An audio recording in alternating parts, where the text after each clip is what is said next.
Welcome to K-Drama Overdose. Explore the world of Korean drama. Mga K-drama enthusiasts, tara at salubungin natin ang kakaibang talento ni Han So-hee, isang rising star sa mundo ng Korean drama. Join tayo sa pagkumbinsi sa kanyang pagganap na puno ng puso at husay. Kamusta mga kapuso ng K-Drama Overdose? Ngayong araw ay bibida ang talented na si Han So-hee sa ating K-Drama Spotlight. Mapapawaw tayo sa mga galing niya sa pagganap at charm sa ating mga puso.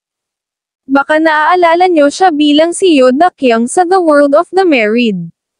Sa kanyang pagganap bilang isang babae na labis na nagmahal at nasaktan, talaga nang napamangha niya ang lahat. Pero hindi dun nagtatapos ang kanyang talento. Handa na ba kayo sa kanyang kapangyarihan bilang Yoonabi sa Nevertheless? Surely, she will break your heart. Hindi madali ang pag-akyat ni Han So-hee sa mundo ng showbiz.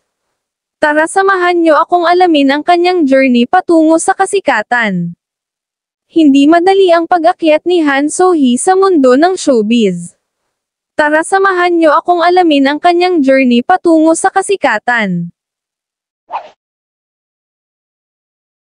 Han So-hee ay nagsimula bilang isang modelo bago nag-focus sa pag-arte. Dumaan siya sa iba't ibang supporting roles, patunay na talagang pinaghandaan niya ang pag-build ng kanyang career sa acting.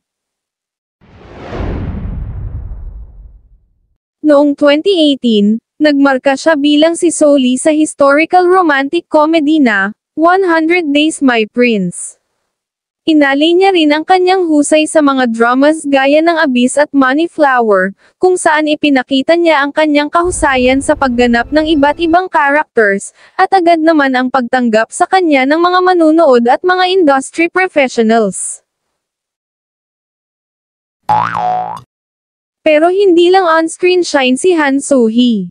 Makikilala natin siya off-camera at alamin ang tunay na pagkatao sa likod ng kanyang captivating performances. Mapapao ka sa kabaitan at pag-ihing down-to-earth ni Han So-hee sa kanyang co-stars.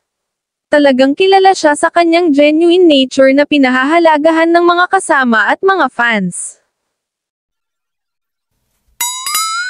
At tuloy-tuloy ang kanyang pag-akyat. Abangan ang kanyang mga upcoming projects, kasama na ang highly anticipated roles sa mga darating na K-dramas. Malupit, kamakailan, napasama siya sa music video ng BTS na si Jungkook. Inaabangan din ang napapabalitaang tambalan nila ng isa pang K-drama royalty na si Song Hye-kyo. Tumatanggap na siya ng maraming pagmamahal mula sa mga fans sa buong mundo. Tignan natin ang ilang mensahe mula sa kanyang devoted fans ukol sa mga bagay na kanilang hinahangaan sa kanya. Ang galing niyang ipakita ang iba't ibang emosyon sa kanyang mga karakter. Grabe yung depth na binibigay niya sa kanyang mga roles, relate na relate ako.